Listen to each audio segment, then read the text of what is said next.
Yay! Now we're here in North Hyrule Field, and there are two golden bugs that we're going to grab here real quick. Straight ahead, you'll see there's a tree that has a bunch of crows in the branches. If you get too close, they'll start attacking you, and I'm just going to use my Gale Boomerang from a distance to bring the golden bug over to me, because otherwise you get close to it, it starts flying around, and the crows are attacking you, and it's just really annoying. So to try and chase after this golden bug while there's all these flying enemies chasing after you. So I'm just going to bring it over to me. You want to pick it up to get the male stag beetle. Yay! With that, you want to hop back onto Epona and start working your way northward as if you were heading towards Zora's Domain. Now that tree filled with crow-like enemies, they're called Gwais or Gwas or Gways. I'm not sure. I say Gwai, but I know it's probably wrong. I'm not sure how you're supposed to pronounce it, but if you defeat them all, then a ton of rupees will fall from the sky, so it's a fun little way to make money in most of the areas of Hyrule Field, actually. Once in this rocky area, you'll want to take the lower southern path, which actually leads to this big open area where you'll find a Tektite, which can be pretty annoying because they can knock you off of Epona, so defeat it if you like, then turn around, and you'll see there's a boulder that is blocking the cave. You can blow it up if you like, but we can't do anything within the cave at the moment, since we will need an item we will get at a much later dungeon later in the game. However, right now, right next to the cave entrance is a golden bug. You want to use your Gale Boomerang to bring the golden bug over to you, and pick it up to collect the female stag beetle. Now that we have both of the golden bugs that are found in this area, we're going to actually leave North Hyrule Field and we're going to head back to Castletown. This is the first time we've been able to access Castletown in our Hylian form, so we will now be able to interact with all the people there, and there are several new shops and such that are now available to us that we can check out.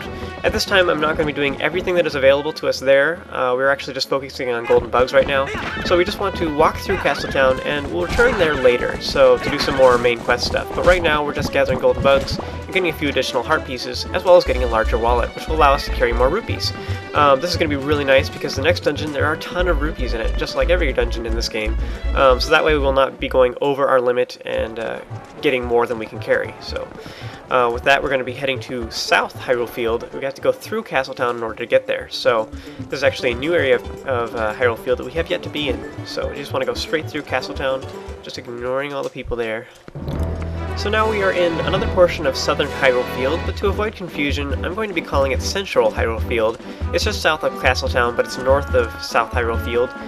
Anyway, there are two golden bugs that you can grab in this area. The first one is off on the left. There's a little garden area that has trees and such, but you want to stand over it and you'll see the golden bug is here in the grass, and you want to grab it before it can fly away. If it does fly away, it's a big pain in the butt because it'll just like go behind that whole platform and such.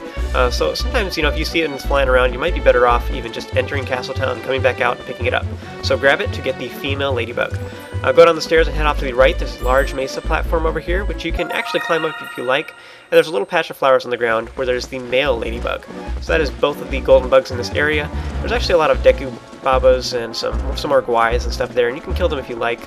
But anyways, you want to work your way back to Castletown, and along the way I actually see Agatha, so I stopped to talk to her. We'll actually see her here in just a moment, but I just wanted to show that you can find her out here during the day in southern, or rather central, Hyrule Field. That's all we're going to do in this area, and you'll see that our map is now pleasantly filled up. It's nice and fat. And with that, we're going to be returning to Castletown. That is all the golden bugs we will be able to get for right now. There's actually a few more that we can get, but that is most of them. If you've been following the walkthrough thus far, you should have almost all of the golden bugs. There's several that we do not have yet. We will be getting a ton after the next dungeon as well. We will have another item that will allow us to get several more. Now you want to head to northeast corner of town, if you're playing the Wii version, that is. It'll be the northwest corner if you're playing the GameCube version. And you'll find an old dude that is named Charlo in front of this chapel-looking building. And when you talk to him, he asks you to donate for the peace of Hyrule, for the sake of the children. They never actually explain this guy, you know, he's wanting donations for something, but they never say what he's wanting them for exactly. But give him all your money, and I'm just going to fast forward through all this because it takes a while. Once you are out of Moolah, you want to head south and go through this little path. It doesn't really have a name, I suppose, but I'm just going to call it Southeast Road. There's a door off to the side here, which you can check out the sign that labels it as Agatha's Castle. Head inside and talk to the odd girl up ahead in a dress and who has an umbrella. This strange girl is named Agatha, and she believes she's a princess, don't they all? She loves bugs, apparently, and she will explain that she is having a ball and has invited 24 golden bugs found throughout the land to come to her ball.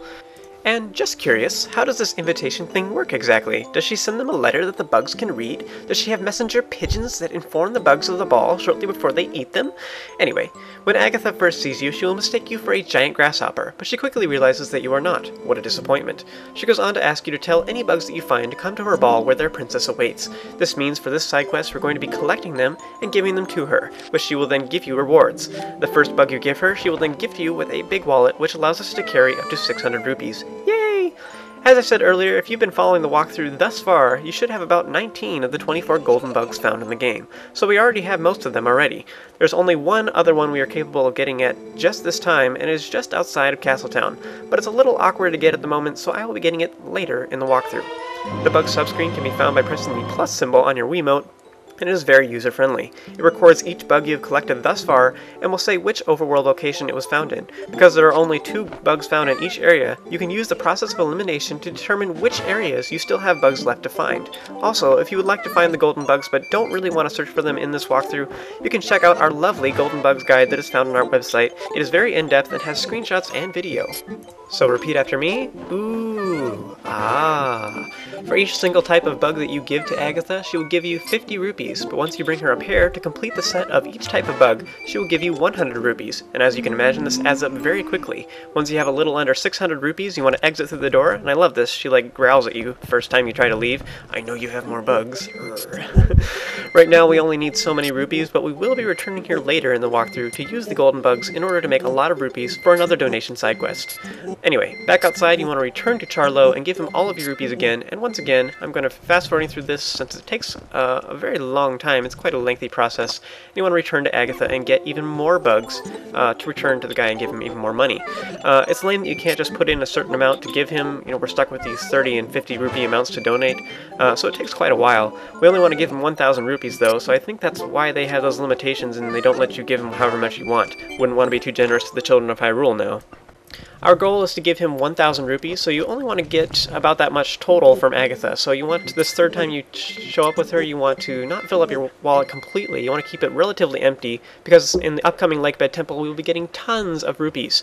So anyway, once you have given him a total of 1,000 rupees, a light will shine from the sky and you'll be gifted with a piece of heart. If you've been following the walkthrough thus far, you should have, this should be your 15th total piece of heart, which will give you another whole heart container. Yay! Next, you want to go back to the southeast road, and there's a second door that is right next to Agatha's castle, called Fanati's Palace. There's an odd lady just outside who will flirt with you if you talk with her. Anyway, moving along. Something that's returning from several other Zelda titles in the past is the Fortune Teller, which in past Zelda games, you could pay them rupees in order to get a hint on where to go next. That hasn't really been necessary in more recent Zelda titles now, because we have sidekicks that are rather insistent about our next destination. They will harass you until you have it totally beaten into your head on where you're supposed to go. Anyway, once inside Fanati's Palace, you can pay her rupees to have your fortune read.